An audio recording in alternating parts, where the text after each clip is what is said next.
Una ley que ya la catalogamos y ya la caracterizamos como una ley ómnibus por la cantidad de artículos que compone, por el espectro tan amplio de temas que abarca o que pretende abarcarlo en un espacio de tiempo que ya fue caracterizado por nuestra federación como de poca y escasa calidad democrática. En el tiempo,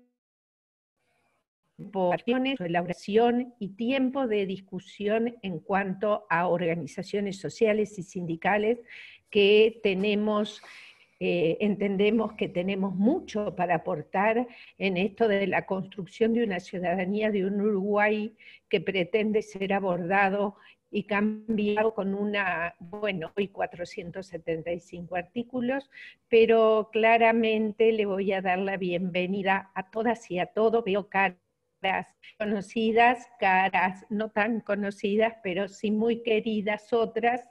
La bienvenida a todos y a todas. Esto pretende ser un intercambio donde primero le vamos a dar espacio para exposición a Alejandra Pico, que la tenemos ya aquí en esta nueva realidad a través de los Zoom, que es como podemos vernos y comunicarnos hoy en esta y que todos estamos tratando de evolucionar lo mejor posible y que las cosas estamos como especializando en esto. Ojalá no nos acostumbremos y que vernos cara a cara sea lo que es natural para los seres humanos, pero bueno, hoy en este contexto lo tenemos que hacer de esta forma y llegar a todos y a todas de esta manera. Vamos a darle en principio la palabra a Alejandra Pico y luego lo vamos a hacer lo propio con Gabriela Salsamendi, que no la veo en este momento,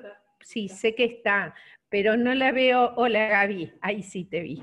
Porque veo todos los cuadritos cada vez más chiquitos, porque por suerte hay muchos más que se están integrando a este Zoom y da cuenta de la necesidad que tenemos entre todos de profundizar en algunos aspectos de esta ley de urgente consideración. Alejandra Pico es compañera del Instituto Cuesta Duarte, integrante del equipo de investigación del Instituto del PIT-CNT.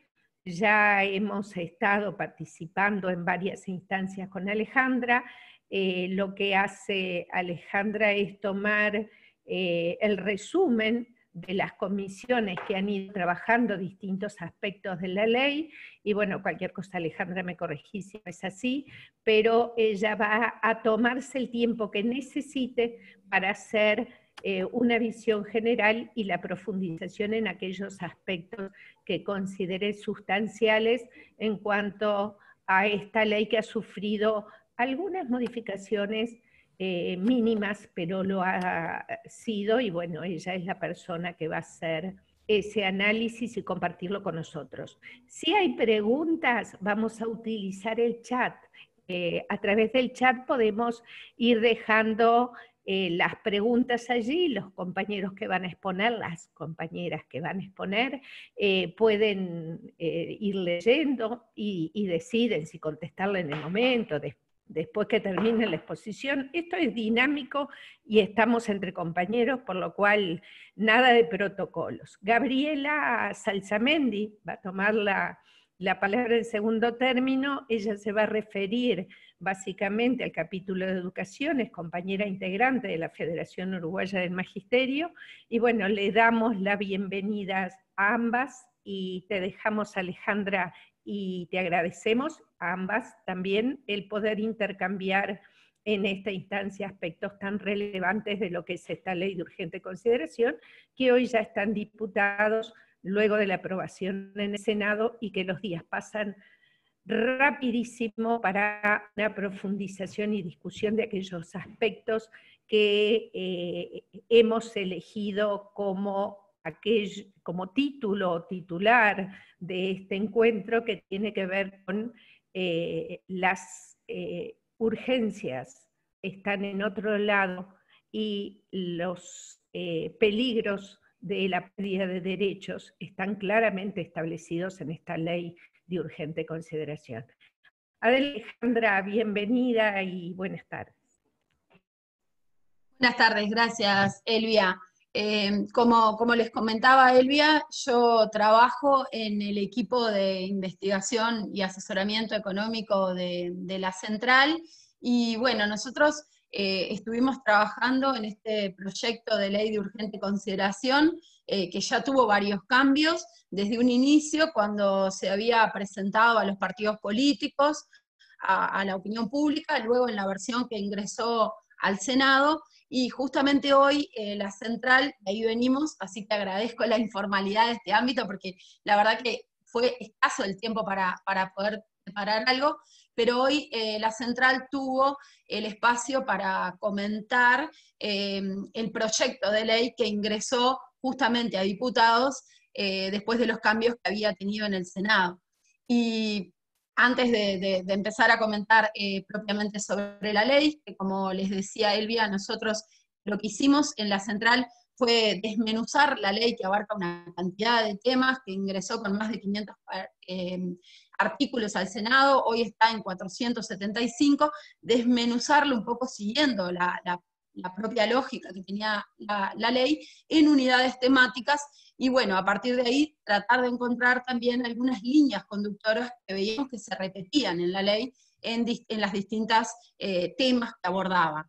Y lo que vimos ahora más recientemente es que si bien se hicieron varios cambios a la ley en su pasaje del Senado a diputados, de cualquier manera en realidad estos cambios no modifican la visión que tenemos los trabajadores, que tiene la central sindical, acerca de los aspectos que plantea la ley y de la visión de sociedad que se está tratando de imponer en muchos sentidos con la misma. Es verdad que hay muchos aspectos que son positivos, que se haya amortiguado, pero en esencia nosotros seguimos estando en contra de las ideas rectoras que propone este proyecto. Y bueno, un poco a modo de resumen, se ha planteado varias veces, pero bueno, me parecía importante reiterarlo. Elvia lo comentó en un principio, se trata de una ley, de un abuso un poco del mandato constitucional, porque en realidad se usa esta idea de la urgente consideración para incorporar temas que claramente no son de urgente consideración y acotar así los tiempos que se permiten para la discusión de los temas. Cuando la central, a modo de ejemplo, cuando la central sindical, que representa a un conjunto importante de trabajadores en nuestro país, fue invitada al Senado para comentar sobre toda la ley, los 501 artículos que en ese momento tenía la ley, dispuso solamente de media hora para realizar sus comentarios. Y eso es un poco, y atrás habían otras delegaciones, otras organizaciones de la sociedad, y eso da cuenta un poco de la urgencia en el tratamiento de los temas. Y los cambios que se dieron en parte también muestran el desconocimiento que había en varios temas y un poco las apuradas en que se realizó este proyecto de ley. Entonces, en primer término, estamos desde la central en desacuerdo con el tratamiento que se le está dando a todos estos temas, que en definitiva son un cambio del modelo de país, de la sociedad en el que estamos, y que se están tratando de manera apurada. En segundo lugar, esto nos parece particularmente relevante en el contexto que estamos atravesando. Cuando el proyecto ingresó al Senado, estábamos con medidas de aislamiento social, con medidas de distanciamiento físico, que capaz que eran más restrictivas que hoy. Pero de cualquier manera creo que lo importante no es cuánto nos podamos juntar a discutir o no los temas que se están tratando hoy en el Parlamento, sino que verdaderamente esos, y es como un poco lo planteó la central en el último paro, esos no son los temas que hoy son de urgencia para la sociedad. Y por el contrario, los temas de urgencia se dejan de lado y no se tratan. Y me refiero no solamente a las propuestas de la central en materia de la renta básica transitoria, que está dirigida justamente a capaz que personas que no representa su voz el movimiento sindical, ¿sí? Trabajadores independientes, trabajadores desocupados, no el afiliado tradicional. No solamente en esos temas, sino en otros temas vemos que el gobierno está bastante cerrado a discutir con la universidad y en otros ámbitos propuestas de salida de la crisis, de mejora en materia de empleo, de amortiguación de los efectos económicos y sociales que está teniendo esta pandemia. Entonces, no nos parece ni la forma, ni la oportunidad de discutirlo, y además, y acá es donde yo me voy a detener un poquito, aunque no lo voy a hacer muy extenso, es los contenidos que propone este proyecto de ley. Y en relación a los contenidos, me voy a referir a algunas ideas un poco rectoras que tiene el proyecto, pero también me voy a detener en algunos capítulos. Voy a dejar obviamente el de educación, que es en el que capaz que ustedes están más interesados, porque es el que los toca y saben más, y del que va a hablar Gabriela más detalladamente. Entonces lo que voy a hacer es primero comentar un poquito esas ideas generales que presenta la LUC y que se ven en los distintos temas que aborda, aun cuando son muy, muy distintos. Entonces, una primera cuestión que vemos, y es un cambio muy importante respecto a los avances que se habían dado en los últimos años, es una modificación en general de la institucionalidad pública. En la ley, en los distintos ámbitos, en los temas de seguridad, en los temas de las políticas sociales, en los temas de educación, ni que hablar, hay una modificación de la institucionalidad pública, se cambian instituciones, se desconocen espacios que hoy existen y que están funcionando aceitadamente, y ese cambio a lo que tiende es a centralizar las decisiones un poco en la figura del presidente, de sus representantes más directos, y desconociendo los ámbitos de diálogo que se habían creado en los últimos tiempos, disminuyendo claramente la participación de las organizaciones sociales e incluso de los directamente involucrados en las políticas, contraviniendo así todas las recomendaciones internacionales al respecto, y desconociendo en definitiva la importancia que tiene la participación social en la toma de decisiones y lo que hace eso la calidad democrática de las mismas. Un ejemplo clarísimo es el ejemplo de el diálogo social por la seguridad social. En Uruguay nosotros tenemos un diálogo nacional por la seguridad social, un ámbito que existe, donde participan trabajadores, jubilados, los empresarios inclusive, que hoy se proponen en materia de seguridad social cambios como la creación de una comisión de expertos donde no se incluye este diálogo nacional por la seguridad social. Hubo en el pasaje del Senado a diputados un cambio muy tímido en este aspecto, diciendo que esa comisión de expertos debía reconocer las distintas voces y opiniones de la sociedad al respecto, pero todavía sin reconocer que existe un diálogo que se podría convocar, no para que decida, sino como ámbito consultivo, o incluso desconociendo que sean las propias organizaciones sociales, trabajadores, jubilados y empresarios quienes definan quiénes son las personas que los van a representar en esa comisión de expertos, simplemente atendiendo a que a criterio de quienes la determinen, esa comisión pueda recoger diversas opiniones. Esto es algo que se da en materia de seguridad social, es un caso muy claro porque el Diálogo Nacional por la Seguridad Social planteó en los últimos años varias modificaciones al régimen de seguridad social de manera consensuada entre las tres partes, en algunos casos hoy se revertían en este proyecto de ley inicial. Luego eso fue alguno de los aspectos que se cambiaron en su pasaje a diputados. Otro todavía persisten, como es la elección de los directores sociales. Entonces, hay un objetivo claro de cambiar la institucionalidad y revocar todos los avances que se han dado en los últimos años en torno a la creación de espacios de diálogo social y la participación de las organizaciones sociales y de los involucrados en las políticas, justamente en la definición de estas. En segundo lugar, otro aspecto que se ve claramente a través de toda la LUC es esa idea de disminuir el papel del Estado y que una cantidad de aspectos que antes cubría el Estado queden un poco librados al accionar del mercado y del sector privado. Este es otro de los temas que se ve en varios planos. En la educación es uno de ellos, pero también en otros aspectos, como es el caso de las empresas públicas. Si bien se logró sacar el tema de la desmonopolización de ANCAP, todavía queda cuestionado o se trata de atar a la empresa pública a criterios de mercado y se desconoce un poco el rol social que está cumpliendo y para el que fue creado.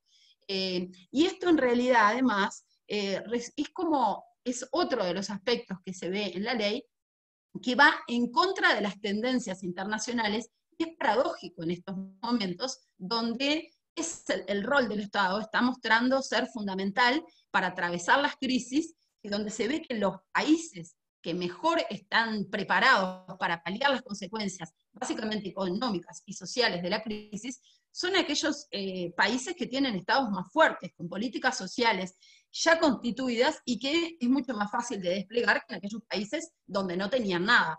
Entonces, de hecho, hay una falta de reconocimiento a que es la expansión de las políticas públicas que hubo en los últimos 15 años lo que ha permitido.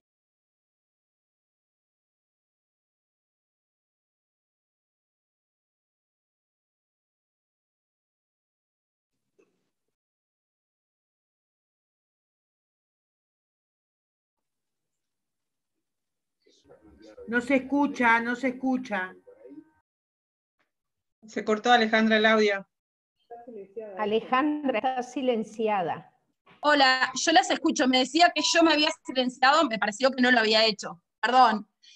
Comentaba que esto también parte de un desconocimiento es la expansión que hubo en las políticas públicas en los últimos años, lo que ha permitido tener algunas herramientas que han amortiguado los efectos de la crisis.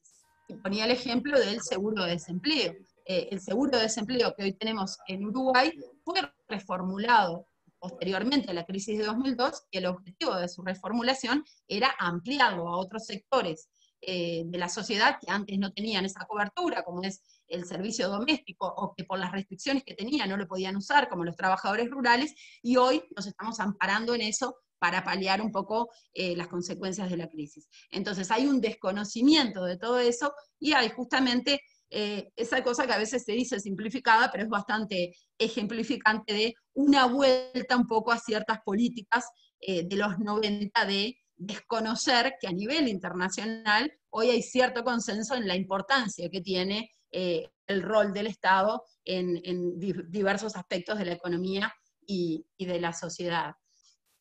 En relación al sector público, esto no solamente viene por acotar el rol que tienen las empresas públicas y el sector público en la sociedad, sino también se proponen modificaciones en las condiciones laborales tendientes a una mayor flexibilización y precariedad en las relaciones laborales. Esto se ve claramente también, supongo que lo va a comentar la compañera, en materia de educación, pero en general se aumentan las discrecionalidades y se deja al margen los ámbitos en los que se deberían procesar estos debates. En materia, uno de los cambios más importantes, no, pero uno de los cambios bastante relevantes que tuvo el proyecto en su pasaje entre el Senado y diputados fue en el ámbito de las políticas sociales. Se cambiaron, se eliminaron toda una serie de artículos que hacían a cuál es el rol del MIDES y de las políticas sociales en Uruguay. Si bien todo eso se eliminó, sigue generando preocupación cuál es el rol que van a tener los funcionarios ahí, porque si bien se plantea que no van a tener cambios respecto a su situación laboral, se permite, por ejemplo, que puedan disminuir de escalafón, y además al director... claramente. Hola. Hola, ¿se escucha? Hola, ¿se escucha? Sí, se escucha. Sí, se escucha. Perdón, Hay que pedir, por favor, disculpa, hay que pedirle a los demás que silencien sus micrófonos. No, perdón, pensé que me decían a mí que se había trancado de vuelta. No. Les comentaba que así como esa idea podría ser, bueno, hay que disminuir el rol del Estado, por el otro lado vemos cosas que nos generan preocupación, como en el MIDES, que se plantea que tanto el ministro como el viceministro pueden tener la potestad de disponer de 115 personas de su confianza para ocupar cargos de asesoramiento, algo que en general está acotado en 15 personas para el resto de los sectores. Entonces lo que vemos no es tanto esa idea de, bueno, disminuir el rol del Estado, sino claramente cambiarlo. Eso nos genera bastante preocupación. Y el otro aspecto que vemos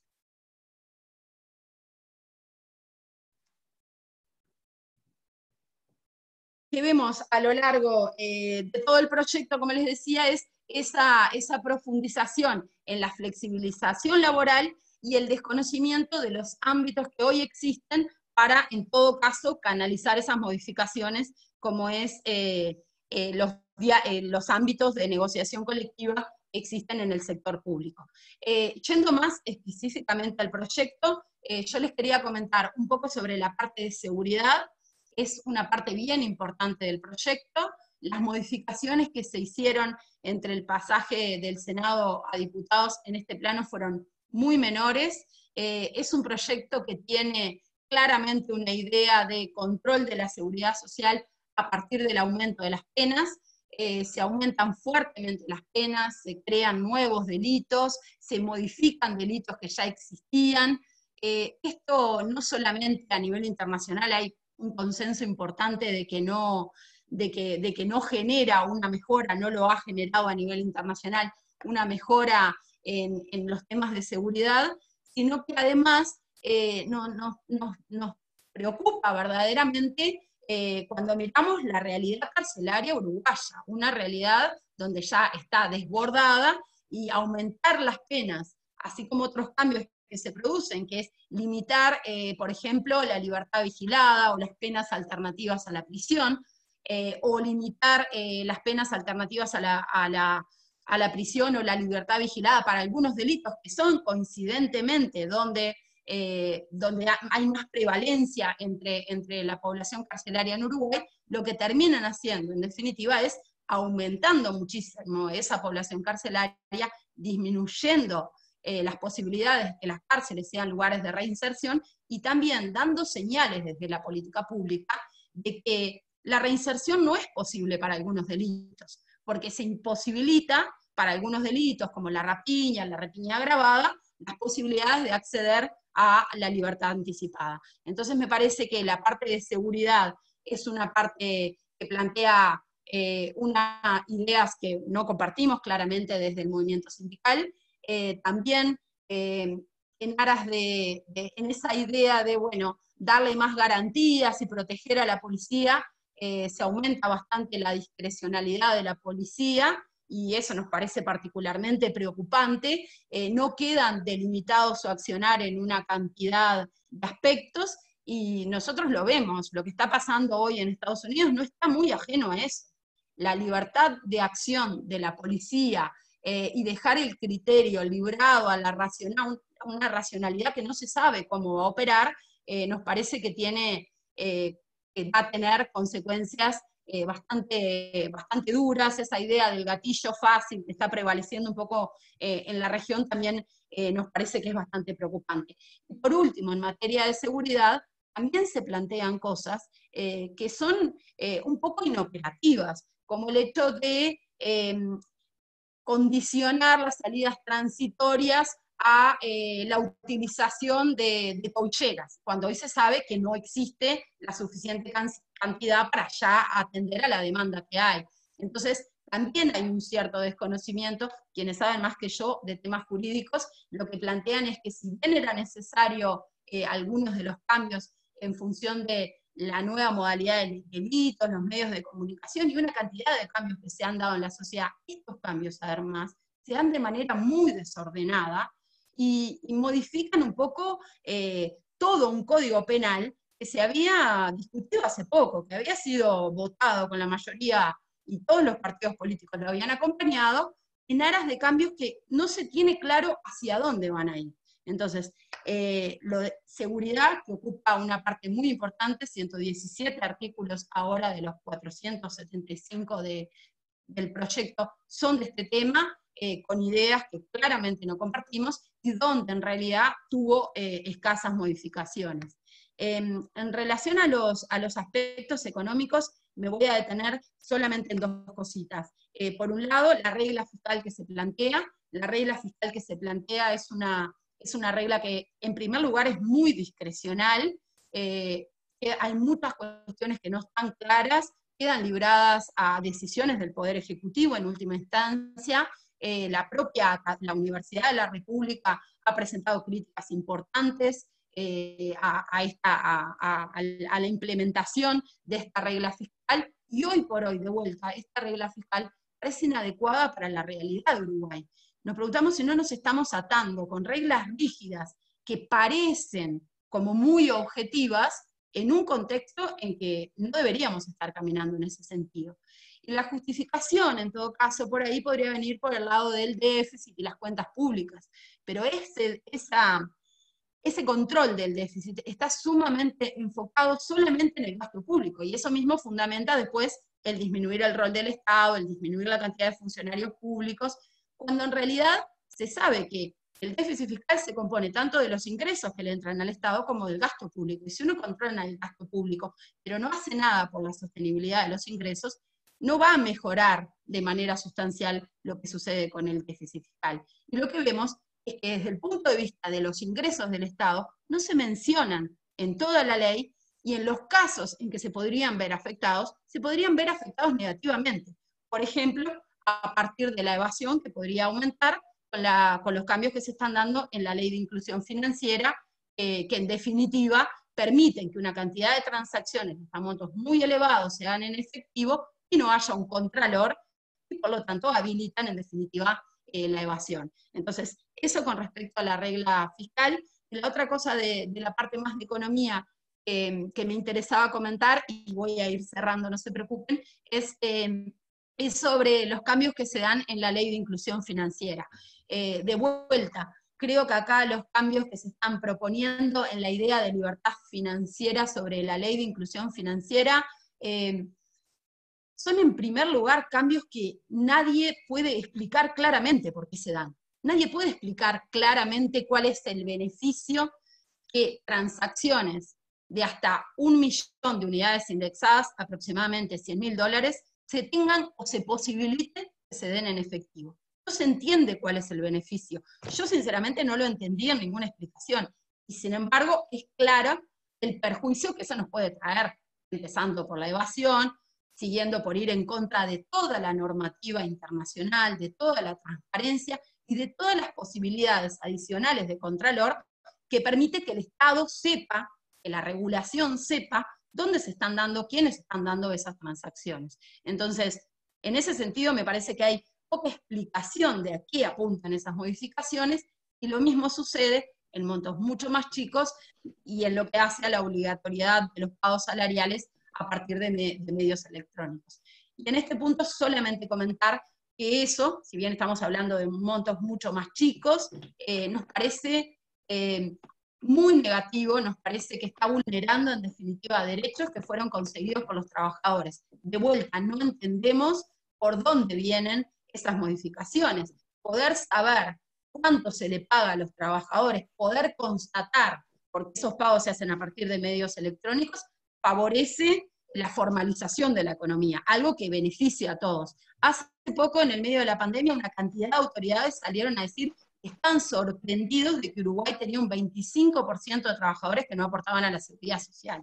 A nosotros no nos sorprende, primero porque los datos son públicos, los publica el INE, y segundo porque la central sindical siempre viene poniendo énfasis que uno de los principales derechos de los trabajadores es a la protección social, porque justamente lo sentimos en los momentos como el actual, que es cuando más lo necesitamos. Entonces, el pago por medios electrónicos permite una mejora en la formalización, no solo en la formalización del trabajador que está o no está inscrito al BPS, sino también que todo lo que se le paga esté blanqueado, ¿sí? Porque acá en Uruguay otro de los temas que tenemos mucho es el trabajador que está registrado por un monto y verdaderamente se le paga por otro. Entonces, ese es un aspecto que hace también, en definitiva, a los ingresos del BPS y a los ingresos del Estado. Y ahí afecta más duramente a los trabajadores más vulnerables, los que tienen menos condiciones, las trabajadoras domésticas, los trabajadores rurales, que trabajan más aislados, más solos, y que no tienen condiciones. Si bien la ley no cambia para el trabajador que ya esté con medios de pagos electrónicos, no lo obliga a pasarse el efectivo, plantea que esa decisión se debe tomar al momento del ingreso del trabajador. no reconociendo la asimetría que existe entre trabajador y contratante, de trabajador-patrón, ni tampoco que esa asimetría es mucho más grande al momento de iniciar la relación laboral. Y por último, nos importa marcar dos cosas. Eso vulnera derechos porque la obligatoriedad del pago por medios electrónicos le permitió a una cantidad enorme de trabajadores contar con una serie de derechos financieros o de cuestiones financieras a las que antes no accedían. El tener una tarjeta de débito hoy, por ejemplo, claramente permite el descuento de algunos puntos de IVA. Pero lo más complicado de eso es que eso no se va a revertir en una cantidad de sectores de la sociedad. Lo que se va a seguir generando es esa gran desigualdad que había antes, y que lo que hacía la obligatoriedad es tratar de mitigarla. El que ya cobraba con tarjeta, que vio todos los beneficios de la tarjeta, en particular los deciles de ingresos más altos, van a seguir utilizando medios electrónicos todo el tiempo. El tema es cómo quedan fuera. Eso también no les permite acceder al sistema financiero formal, justamente trabajadores más débiles. Entonces ahí nos parece que hay varios puntos que vulneran derechos, que van en contra de lo que parecería ser de sentido común, que le sirve a la economía una mayor formalización, una menor evasión, cosas que van de la mano de un aumento del bienestar en general, y que no entendemos sinceramente la explicación de por qué se dan. Y por último, yo quería comentar medio rápido sobre un tema que capaz que la compañera que habla específicamente del tema de educación lo menciona, pero es el tema de las relaciones laborales y el artículo que hace a la restricción del derecho de huelga, que si bien tuvo algunos cambios, realmente lo que sigue haciendo es restringiendo el derecho de huelga. Y eso se da tanto a partir de la presunta regulación de la huelga como a partir del declarar como ilegítimos a los piquetes, sin siquiera decir que es un piquete, ¿sí? Quedando a criterio ni siquiera del Parlamento qué es o qué no es un piquete, o cuándo una huelga es pacífica o no es pacífica. Hoy nosotros participamos, les comentaba, en la comisión de diputados que estaba analizando el tema, y previamente participó un delegado de la comisión de expertos de la OIT, y la propia OIT es muy crítica respecto a estos artículos, tanto el artículo que restringe el derecho de huelga, como los artículos que hablan de la ilegitimidad de los piquetes. Son artículos que de vuelta, en la idea de, me parece que van más allá de las cosas que se tratan de instalar, porque bueno, creo que capaz que este gobierno había manifestado en más de una oportunidad que iba a tratar de regular, reglamentar el tema de las ocupaciones, pero acá no se está hablando de ocupaciones, acá se está hablando del derecho de huelga. Y no sé, para todos quienes estamos en el movimiento sindical nos parece muy llamativo que para tratar de que además de que se restringe el derecho de huelga, que es un derecho constitucional, al hacerlo se trata de poner en igualdad de situación un derecho constitucional, un derecho humano fundamental, como plantea así el derecho de huelga y el derecho de reclamo que plantea la OIT, con el derecho de los trabajadores que no están sindicalizados de ir a trabajar. En realidad, ahí no hay un derecho, no existe ese derecho. Lo que existe es que si el trabajador no puede ir a trabajar, el empresario le debería pagar lo que le corresponde, lo debería mandar a seguro de desempleo o lo que le corresponda.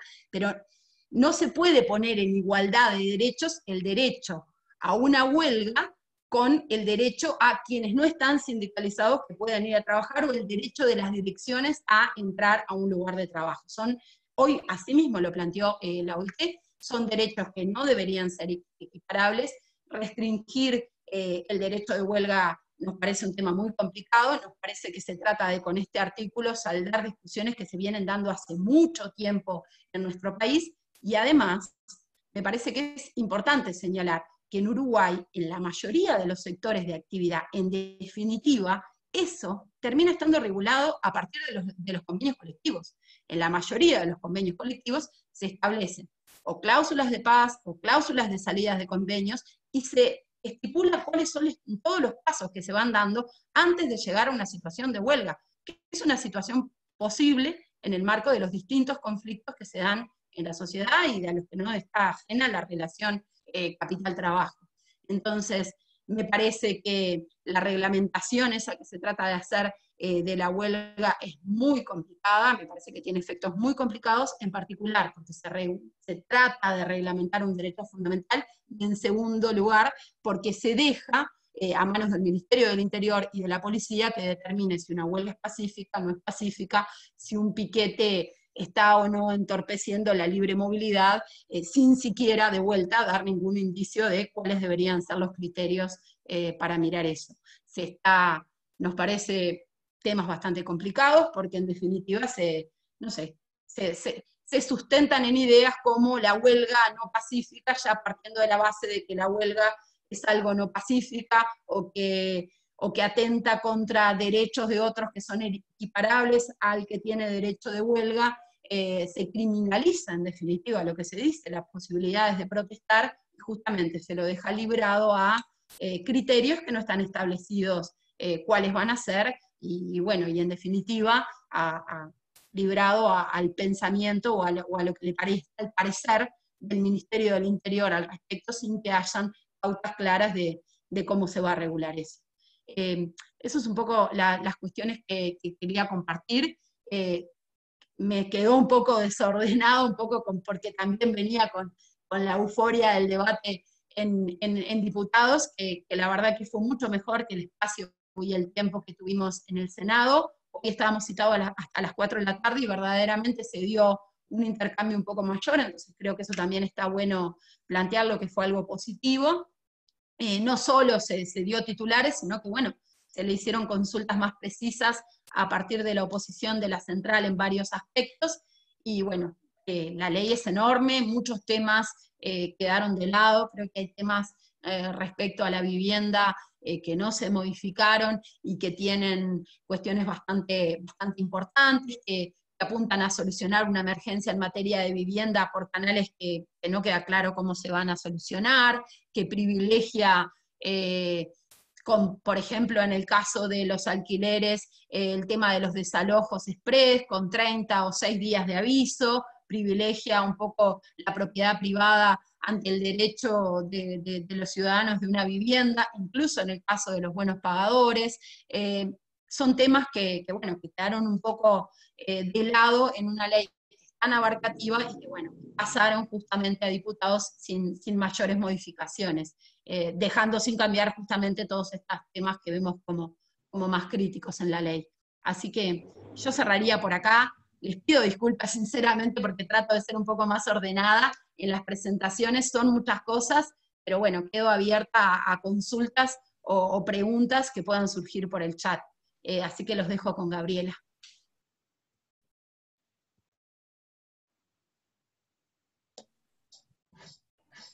Muchas gracias, Alejandra. Le damos entrada a Gabriela.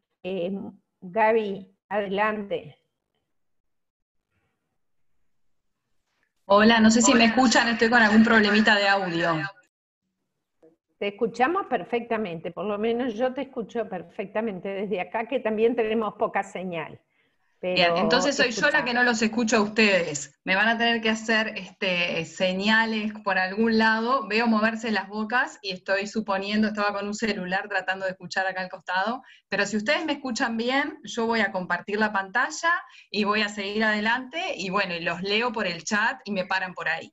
En primer lugar, un gusto estar de nuevo acompañando este tipo de instancias. Me parece que estas instancias nos hacen crecer como federación, me parece que los aportes de los compañeros son relevantes a la hora de pensar, intercambiar, sobre todo esto de enriquecerse con lo del otro, ¿no? En ese sentido me parece que está bueno. Creo que me tienen que pasar la función de anfitrión para que pueda compartir pantalla. No sé si la tiene Alejandra, supongo que sí. No, la tiene Lenita. ¿No? A ver ahora. Elena. ¿Estás? Ahora sí lo puedo hacer. Sí. Ahí ven la presentación. Bueno, la idea de tener una presentación era un poco ordenar esto de, digamos, de poder comparar qué es lo que aparece en la ley de urgente consideración y ver, bueno, estos artículos que se quieren sustituir de la actual Ley General de Educación 18437.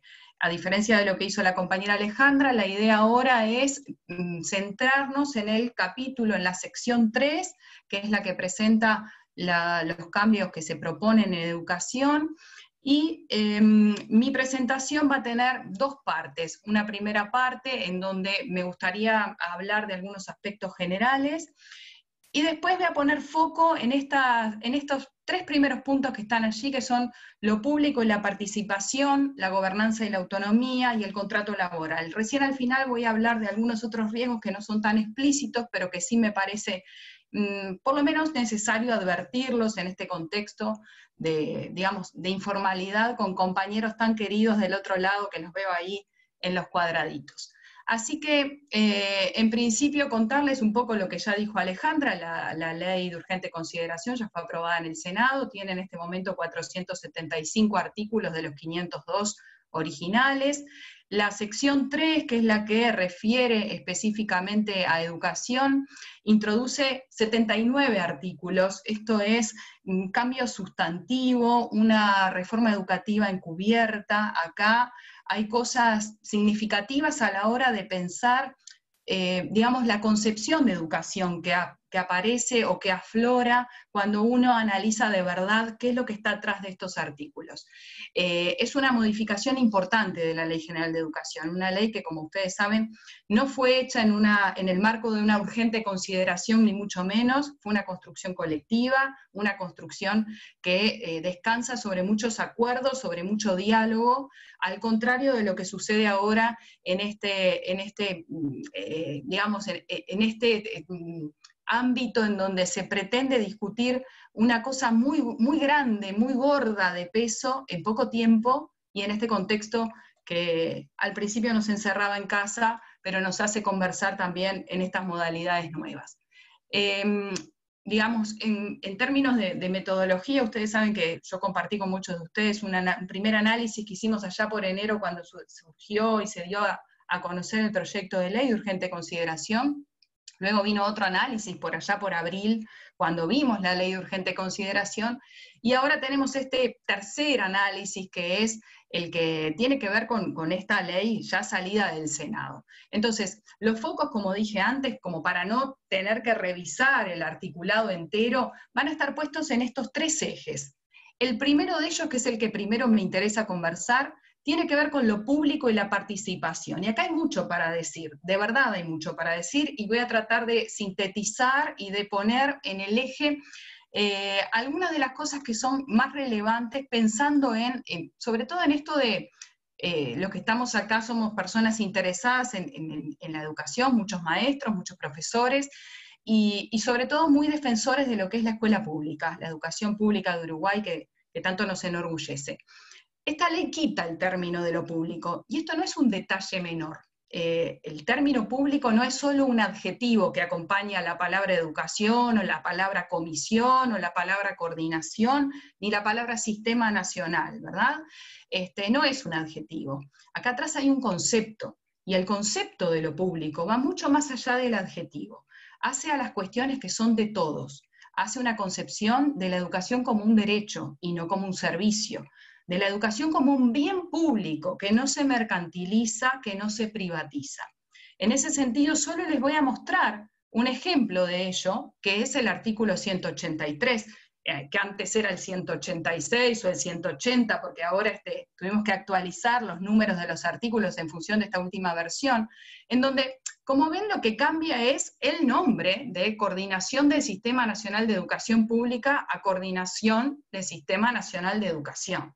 Pero este cambio no es menor, no nos sacan el adjetivo, nos sacan una concepción de educación. Y al sacar esta concepción de educación, da pie, digamos, a una participación distinta, en donde se cercenan determinados tipos de actores a la hora de participar, y se le da entrada a otros actores. El otro día escuchaba a Pablo Martínez que decía: siempre pensé que la LUC cortaba la participación, y en realidad corta la participación de algunos y da entrada a otros. Y estoy de acuerdo con esa idea en donde la entrada a otros tiene que ver con la participación de lo privado, en ámbitos en donde, ojo, uno no está diciendo que los privados no deberían participar, sí estamos preocupados porque la participación de lo privado se da en ámbitos de coordinación, en ámbitos de gestión, en ámbitos de conducción incluso. Voy a poner solo un ejemplo de esto. El artículo 172, que es el de la creación de las comisiones departamentales de educación, en el que se sustituye el artículo 90 de la Ley de Educación vigente, propone la incorporación de delegados por parte de las instituciones privadas de educación primaria y de universidades privadas en estas comisiones departamentales de educación. Y lo mismo sucede, por ejemplo, en las comisiones coordinadoras. Esto que parece un detalle, no es un detalle. No está mal que los privados participen. Lo que es raro, y acá es donde viene la advertencia, es que participen en estas comisiones coordinadoras. Uno podría pensar, el hecho de haber sacado, por ejemplo, los 10 años de participar en la educación pública para ocupar ciertos lugares en los consejos, por ejemplo, también viene de la mano de esto de cómo está entrando lo privado. Entonces voy a ir al siguiente punto, que es esto de cómo la participación cercena espacios a distintos niveles.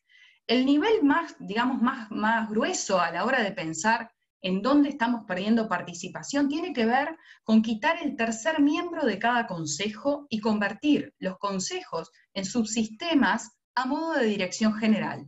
Va a haber un director general en primaria, en secundaria y en CTP, y dejan de ser consejos. Pensar que la modalidad de gestión de una institución tan grande como es primaria, y me voy a centrar en primaria porque estamos acá en este ámbito de la FUM, pueda ser dirigida y gestionada desde un solo lugar, de verdad es muy riesgoso.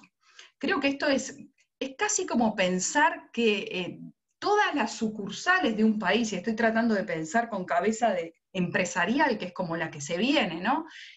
Pueda ser digitada de algún modo desde una persona sola, de verdad es casi como incomprensible. Pero no solo se quita participación quitando el tercer miembro de cada consejo, que es el electo por el cuerpo docente, sino que también aparecen otros cambios en donde vemos recortada la participación. Otro ejemplo de ello es el Congreso Nacional de Educación, para nosotros tan defendido, y que dice como mínimo el primer año de cada periodo de gobierno, y ahora pasa a como máximo una vez por periodo de gobierno. De vuelta a otro nivel, se sigue cortando la participación. Y voy a poner otro ejemplo, que es el de los consejos de participación. También decían, serán convocados por la dirección al menos 3 veces al año, y se saca lo de 3 veces al año. Entonces, claramente hay una intención explícita de quitar la participación a distintos niveles. Hay una idea muy relacionada con el centralismo, altamente individualista a la hora de pensar estas cuestiones de educación, y lo voy a mostrar ahora después. Pero me voy a detener en este segundo foco, que es este de la gobernanza y la autonomía. Se modifica, por ejemplo, para entrar en este segundo eje del que quiero conversar, el artículo 51 de la ley actual, que es el de los cometidos del MEC. Y allí, por ejemplo, aparece que será el MEC, el ministro, quien realizará el compromiso de política educativa nacional que acompañará la solicitud de venia. Me llama la atención poderosamente la palabra compromiso, me hace pensar en matrimonio, me hace pensar en otras cuestiones más relacionadas incluso con ámbitos más religiosos. Pero más me hace dudar esto de un plan de política educativa nacional que fija metas, que fija los principios generales, que de algún modo fija el rumbo de lo que va a pasar, que está siendo elaborado según lo que dictaminan estos cometidos del artículo 51, que es el que se quiere modificar, ¿verdad?, por una sola persona, por el ministro de Educación. ¿Qué pasaría entonces si en este periodo de gobierno el ministro se va, viene otro ministro, va a elaborar otro plan de política, va a elaborar otro compromiso que acompañará las venias? Es como muy raro, por lo menos, el panorama visto de este modo.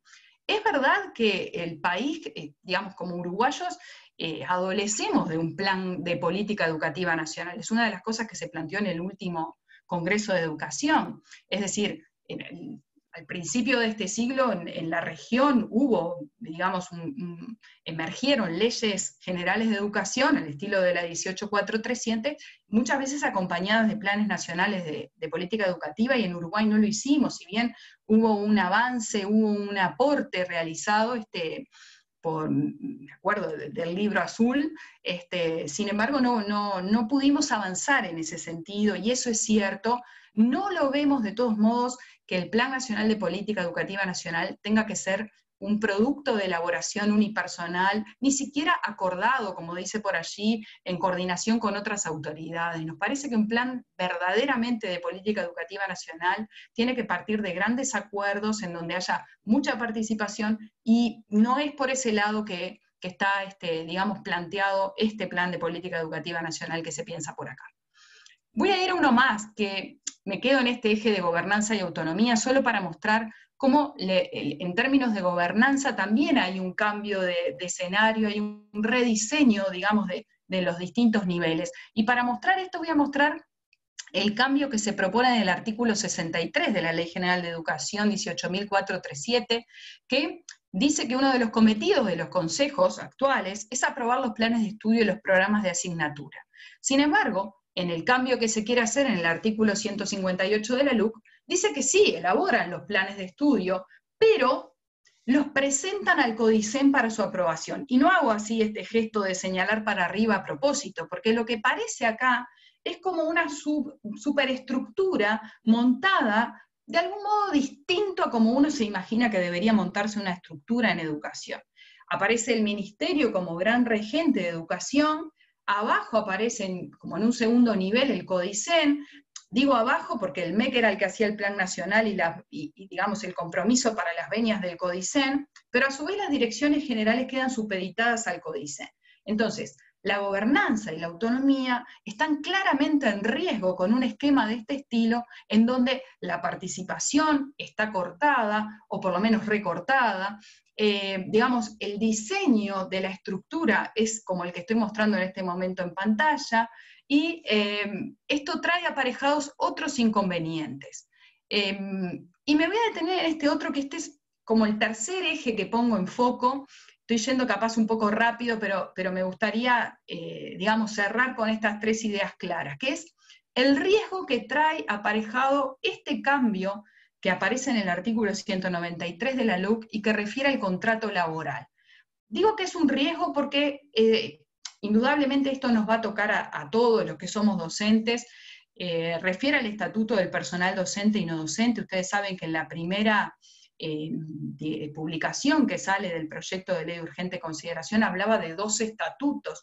Esto fue cambiado, ahora habla de un nuevo régimen, queriendo hablar de otro estatuto, y intentan salvar aquello que nosotros advertimos por allá por febrero, por marzo, agregando este literal C que habla de que todo un centro educativo va a congregar docentes y no docentes regidos por un mismo régimen, por un mismo estatuto, y uno se hace miles de preguntas, porque los docentes trabajamos en 2 escuelas, en 4 liceos. ¿Cómo nos pega esto a la hora de pensar cuáles son, en definitiva, las normas estatutarias que nos van a respaldar, por ejemplo, en un caso de un traslado? Y de verdad esto no se subsana poniéndole nuevo régimen. Lo que hay acá debajo, de verdad, es un cambio claro, significativo y riesgoso en el contrato laboral. Voy a leerles simplemente en los literales de este artículo 193 algunas otras cosas que me gustaría advertir como riesgo. El primero es en el literal D, cuando habla de las compensaciones y los complementos salariales atadas al cumplimiento de meta de política pública. Y habla de un acuerdo con las atribuciones constitucionales, digamos, de un modo muy amplio quizás. Vamos a dejarla por ahí. En el E habla de fomentar conformación de planteles estables, habla de la permanencia de funcionarios, habla de la concentración de carga horaria, y en el E habla de disponer condiciones de orden funcional atadas a las atribuciones de las direcciones de los centros educativos. En ese sentido hay algunas preguntas que uno se plantea, por ejemplo, respecto a las compensaciones atadas a las metas. ¿Cómo mediríamos las metas, digamos, el cumplimiento de las metas a la interna de una escuela, a la interna de un centro educativo? ¿Qué pasa si, digamos, si el director de ese centro educativo entiende que no se cumplieron las metas? ¿Hay una pretensión de llegar a determinados resultados? Digo esto porque esto es claramente una cosa parecida a lo que vimos cuando uno lee el modelo chileno, ¿no? Y vemos que los resultados, lejos de estar cerca de las cosas que uno quiere para educación, han traído muchas dificultades. Por otra parte, ¿qué quiere decir esto de que los directores conformarán los planteles? ¿Van a retener a los docentes? ¿Los van a sacar si no los conforma? Todo lo que nosotros hemos forjado a lo largo de la historia del magisterio en relación a los concursos, a las transparencias de las elecciones con los ordenamientos, en fin, ¿dónde queda todo eso en este marco? Y por último, el compromiso con una metodología o proyecto de centro, como está escrito por allí, ¿son los directores los que determinan qué tan comprometido o no están los docentes y no docentes? La verdad que está bravo ser director con este panorama. Y está bravo pensar en qué garantías tenemos los docentes y no docentes con un estatuto o regímenes especiales, llamémoslo como quieran, que es muy arbitrario. Voy a pasar a algunos otros riesgos que quizá no son tan explícitos, pero que igual me gustaría advertir. El primero tiene que ver con el cambio que se propone en el artículo 7, que es el de la obligatoriedad. Y capaz que no fue uno de los artículos que más miramos cuando empezamos a hacer los primeros análisis, pero claramente lo que se saca de este artículo es cuando habla de la extensión del tiempo pedagógico. Y uno podría decir, bueno, ¿por dónde va esto? ¿Y por qué lo traigo a colación en esta charla? En realidad lo traigo a colación por algunos riesgos que uno observa en estos últimos tiempos, ¿no?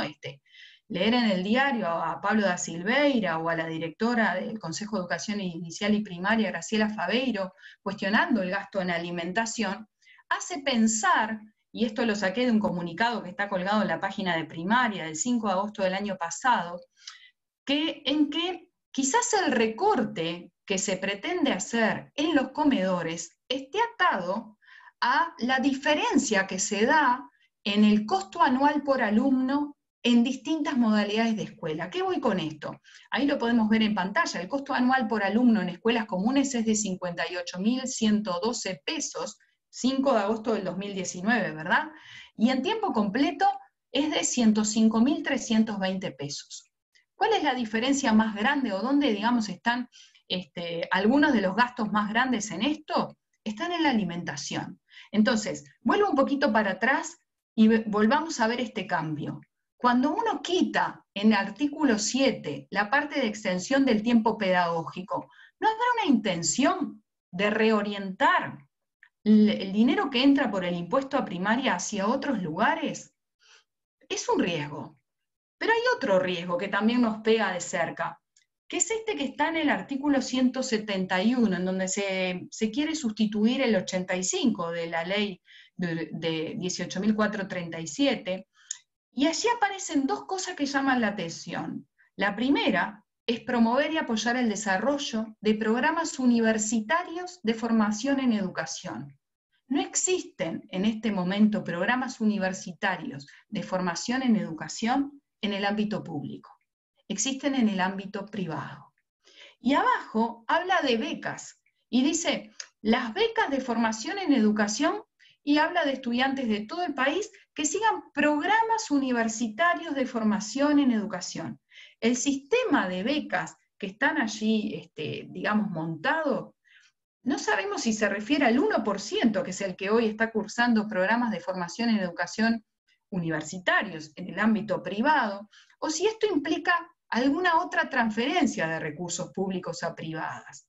Entonces, de vuelta, este es un riesgo que no está explícito, pero que uno leyendo estas cosas a la luz de otras, como lo que ha pasado en prensa, en fin, podría adivinar cuáles son las intenciones que pueden estar atrás de estas cosas y que nos tienen que mantener con los ojos bien abiertos, porque mientras nos hacen ver qué es lo que pasa con la pandemia y con otras cosas de humo que andan por ahí, la LUC sigue su curso, están diputados, se viene el presupuesto, y no queremos que nos agarre mirando para otro lado.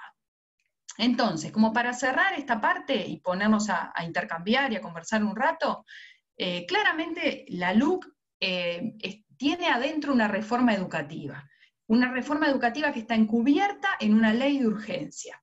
Sobre lo público y la participación es claro el avance privatizador, es claro que tenemos que defender lo público y es claro que estamos perdiendo espacios de participación en distintos niveles. Sobre el segundo eje, que para mí es este de la gobernanza y la autonomía, es muy evidente que la estructura cambia, pero cambia de un modo muy centralista, que nos puede jorobar a la hora de pensar en cómo poder, digamos, de algún modo, tener una gestión inteligente de los distintos elementos de las estructuras de los sistemas educativos. Por último, el último eje que mencioné, que es el del contrato laboral, allí hay grandes riesgos respecto a los modos de acceso, a la permanencia, a qué va a pasar con nosotros de acuerdo a los estatutos o regímenes, como llaman de ahí, cuando trabajamos en distintos centros, qué va a pasar con los traslados, con los concursos, con los ordenamientos, y qué va a pasar con los directores, con estas delegaciones de atribuciones que realmente son muy riesgosas y pueden traer consecuencias muy negativas. Y por último, estas cosas que mencioné que no son tan explícitas, por ejemplo, la primera, que es la de gasto comedores, ¿verdad? Yo leo allí una intención clara de reorientar los fondos del impuesto. Me parece que acá no nos puede agarrar flojitos. Me parece que esta es una de las cosas que como uruguayos, defensores de la educación pública, tenemos que estar bien atentos. Y por otro, esta idea de favorecer de algún modo el desarrollo de formación en educación en el ámbito privado. Esto también es preocupante. Me parece que ahí hay una intención de favorecer la transferencia de recursos públicos a la educación privada, y que de vuelta nos tiene que agarrar bien parados, hombro con hombro, a la hora de defender los logros que tantos años han llevado, no solo a la FUNTEP, sino también al PIT-CNT y a todos los movimientos. Así que por acá mi presentación, como saben, no los escucho, así que me voy a ir directo al chat, a ver si puedo leerlos. ¿Por qué?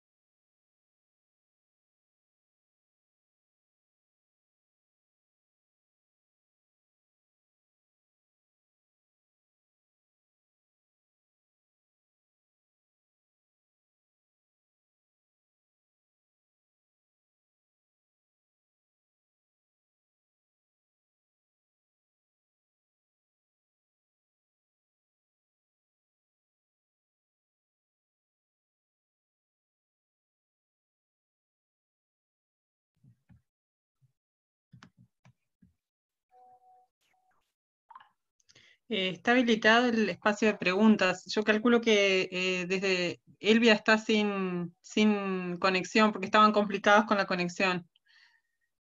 Hay preguntas planteadas en el chat. Hola, sí. Ahora apareciste, Elvia, bien. Estoy acá. Hay preguntas en el chat. Entendí que Gabriela, pero no nos escucha. Iba a ir directo porque ya puede ver las preguntas del chat. Pero es que si ella no nos escucha... Acá me arrimaron un celular, Elvia, y ahora puedo escuchar. Bien, Gaby. Hay preguntas en el chat. Si ustedes las pueden ver a las preguntas, si pueden ir guiándose para ir respondiendo, está bien, o intercambiando. Arriba, Gabriela.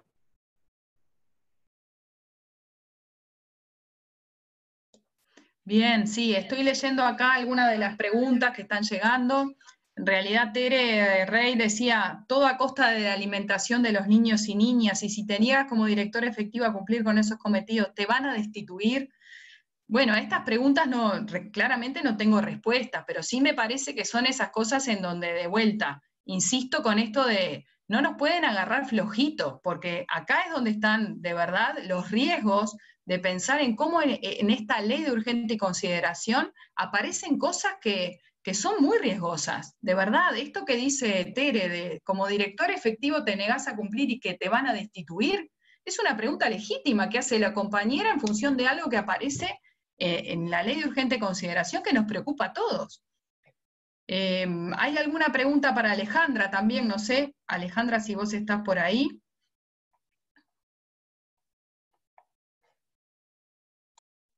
Sí, yo contesté alguna pregunta que vi que era para mí sobre el tema específico del Instituto de Colonización y la posibilidad de los colonos de no habitar el predio.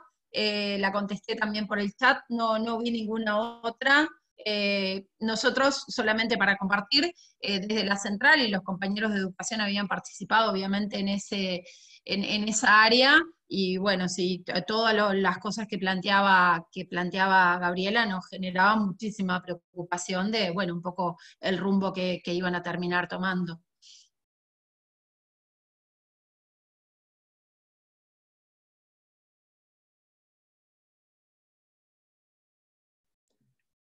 Veo que Daniel también dice por allí que se plantea que algunos representantes que es en secundaria, pero no se especifica nada. No, en la LUC no hay nada especificado que estos cambios sean estrictamente para secundaria. Todo lo contrario, habla de todos los tramos en general, es decir, no hay nada que esté acotado allí. Es cierto que uno podría decir que existen algunos complementos salariales que ya existen, porque una compañera me decía el otro día, bueno, pero las escuelas Aprender tienen ya un complemento salarial. En este caso estamos hablando de otra cosa. Es claro que si esto está atado a metas, está atado a un compromiso con el proyecto de centro, no estamos hablando de los complementos que ya se han logrado. Estamos hablando de otras cosas que quedan como muy desdibujadas en este artículo 193 de la LUC. No es claro que sea para secundaria, Daniel, todo lo contrario, me da la sensación de que, digamos, podría ser en cualquiera de los tramos educativos esto de los complementos.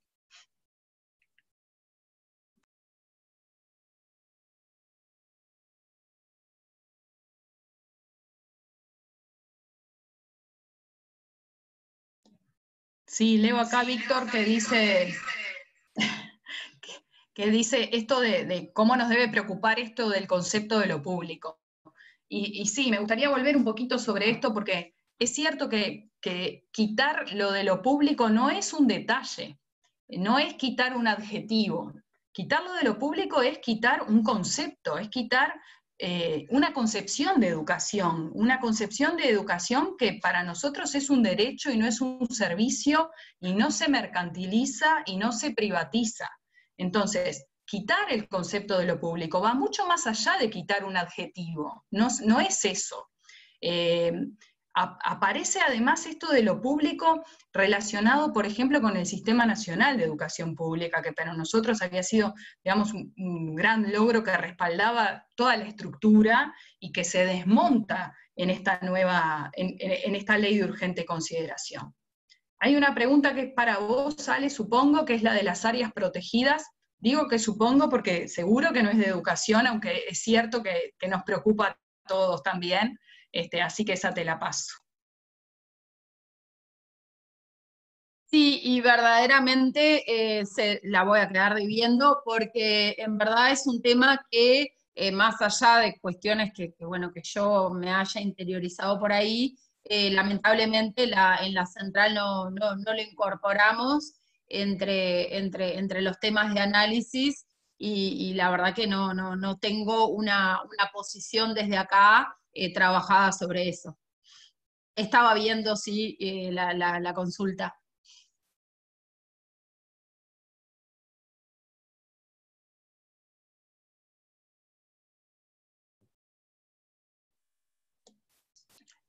Leo a Héctor que trae ahí también lo de los costos de alimentación por alumno, y sí, es claro que el costo es mucho mayor en las propuestas de extensión del tiempo pedagógico, esto es escuelas de tiempo completo, de tiempo extendido, jardines de jornada completa, pero también tenemos digamos, que meter en este paquete escuelas rurales que también reciben partidas de alimentación, los campamentos, las colonias, las escuelas de educación especial, es decir, hay un conjunto de escuelas que va más allá de la extensión del tiempo pedagógico, que también tienen un costo adicional en alimentación, que es parte de lo que tenemos que, digamos, que incorporar en esta defensa de lo público, en esta defensa de lo que tiene que ver con los comedores y con el impuesto a primaria.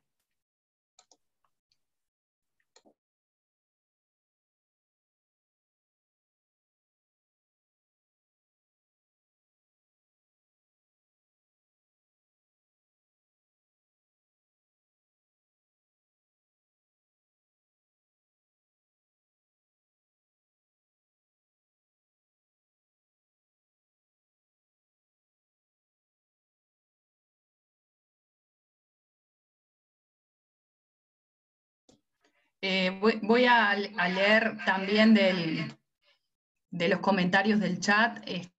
Chabela dice, existe riesgo de retroceder en políticas de infancia, la concepción como formal o no formal de sus dos ciclos, el pasaje de la gestión de los centros privados de 0 a 3, hasta ahora en el MEC, al INAU, que el INAU todos tenemos claro que no se ocupaba de los temas de educación, se ocupaba de los temas de cuidado, digamos, y siempre articulando con los temas de educación. Pero es claro que esto es un retroceso en la concepción. Volvemos, sí, a los años 90, Chabela lo dice por ahí, comparto esa visión, ¿no? de 0 a 3, casi como de asistencialismo, dejando de lado algunas concepciones, digamos, que compartimos, que tienen que ver con la importancia de ese tramo etario. Es peligroso y es preocupante, creo que todos compartimos esa preocupación también. Gabriela Arbeleche pone allí también, es necesario poner foco en las metodologías, es cierto, hay todo un tema detrás de esto que tiene que ver con las metodologías, esto que en el artículo 193 alude a el compromiso con el proyecto de centro y con determinadas metodologías también nos ata y nos restringe a la hora de pensar, bueno, ¿dónde está nuestra autonomía, nuestra libertad de cátedra, a la hora de pensar, bueno, con cuáles metodologías uno trabaja, con cuáles llega el niño? Pero sobre todo lo que está atrás de esto es un cambio en la concepción del rol docente y del rol de estudiante. O sea, va mucho más allá de lo metodológico y de, digamos, compartir un determinado proyecto de centro. Tiene que ver con cómo uno concibe el rol del docente y cómo concibe el rol del alumno. Es decir, si uno concibe el rol del docente como un verdadero profesional transformador, crítico, es decir, esta concepción que tenemos nosotros, los que estamos hoy en esta pantalla, uno no pretendería que se aten ni a un proyecto de centro ni a una metodología, porque sabemos que no es así cómo funcionan las cosas, mucho menos a metas por centro que impliquen de algún modo la retención o no de esos docentes y no docentes, porque recordemos que el artículo 193 nos engloba a todos, a discreción de un director. Se dan cuenta que ahí hay un riesgo grande también. No sé si alguien más quiere tomar la palabra y comentar, porque los estoy escuchando por un celular que me arriman, o sea que está bueno también escuchar otras voces de repente.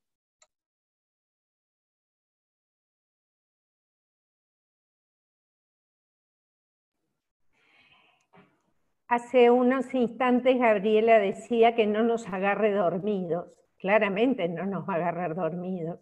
Es una de las instancias que estamos haciendo con respecto a la ley de urgente consideración, y no es que lleguemos tarde ni que estemos dormidos, y seguramente no nos tiene que agarrar. Hoy en este encuentro habemos en este momento 53 participantes, llegamos a 60 y más de participantes que demostramos con nuestra participación el estar por dentro del interés de lo que la ley de urgente consideración en medio de esta pandemia hace y lo que va a hacer con respecto a nuestros derechos y a el hecho de cercenar nuestros derechos y lo que es para nosotros la necesidad de mantener, en el caso de la educación pública, en el caso de derechos sindicales y de libertad de expresión, claramente lo dijo Alejandra en su exposición, entre otros tantos puntos. estos 60 participantes que habemos aquí debemos tener o asumir una gran responsabilidad, que es el tratar de llegar a otros cientos o muchos más de cientos, miles si es posible, en la sensibilidad de estas cuestiones. Por ahí leo que es Ana Claudia que aparece, hola Ana Claudia, como Víctor, que dice el conversar con otros sindicatos hermanos. Sí, claro, con otros hermanos, con otros trabajadores y fuera de ellos, con la ciudadanía en general, porque tenemos la obligación de hacer, de transmitir para que se entiendan cuáles son los peligros. Y miren que no es fácil, ¿eh? No es fácil. Ayer estuvimos con Gabriela Arbeleche, tuvimos la posibilidad de estar con el diputado que está, que es el presidente de esta comisión que está entendiendo en diputados sobre la ley de urgente consideración. Y poder transmitirle a alguien que por más que sea el presidente, fue muy claro, es de Rocha, si está Daniel ahí es el compañero que hizo el nexo para que pudiéramos estar, poder intercambiar con quien no y es el presidente, cuando claramente nos dice de educación, no es un tema en el que yo me haya especializado, por lo cual era muy difícil poder expresar e intentar explicar estos posicionamientos nuestros sobre estas amenazas que tiene la LUC, que claramente se van a trasladar tal cual como están especificadas. Es difícil poder decir esto, pero ni nos va a agarrar dormidos, ni nos va a agarrar inactivos en cuanto a poder transmitirle, primero a nuestros compañeros, que por ahí leí en el chat a alguien que decía, los compañeros sobre esto también están un tanto alejados, la ciudadanía está alejada, y no es porque el tema de educación no le interese, al contrario, al uruguayo siempre le interesó el tema educativo. Ahora, es tanto y es tan grande la ley de urgente consideración que toca tantos aspectos en medio de una emergencia sanitaria que nos interpela como organización sindical para llegar a cada uno de nuestros compañeros, a cada uno de nuestros vecinos, a los barrios, a la gente, porque no es resolver salir y decir juntamos firmas en un referéndum, y bueno, capaz que es el camino, y después definimos que este sea, pero tenemos que estar, yo leyendo también en el chat, bien seguro de que por lo menos vamos a tener la fuerza suficiente de convencimiento, y esto es informando y explicando cuáles son los peligros que tiene esta LUC, donde existe un compromiso ya de parte de la coalición de gobierno de que esto vaya a ser, por lo menos en términos educativos, por ese camino con muy pocos cuestionamientos desde el lado del oficialismo, muy pocos entre ellos, por más que no entiendan los contenidos. Nos lo dijo claramente ayer, nos lo mandó decir el presidente de esta comisión. Por acá me voy quedando, no sé si alguien más quiere tomar la palabra.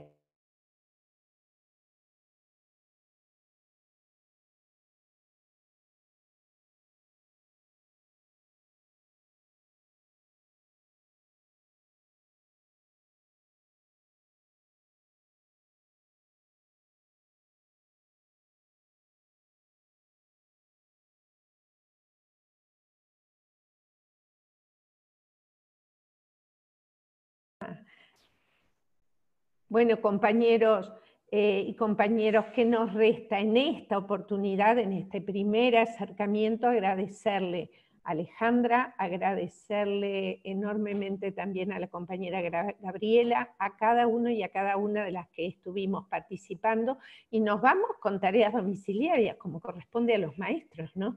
Y a las maestras. Tenemos deberes para hacer, porque en este compromiso también los deberes que nos llevamos los vamos a cumplir como corresponde. Gracias, compañeras. Gracias, compañeros. No va a ser la única vez que nos encontremos, y ojalá que sea presencial. Ojalá que no nos veamos solo a través de una pantalla. Muchas gracias, buenas noches y que descansen.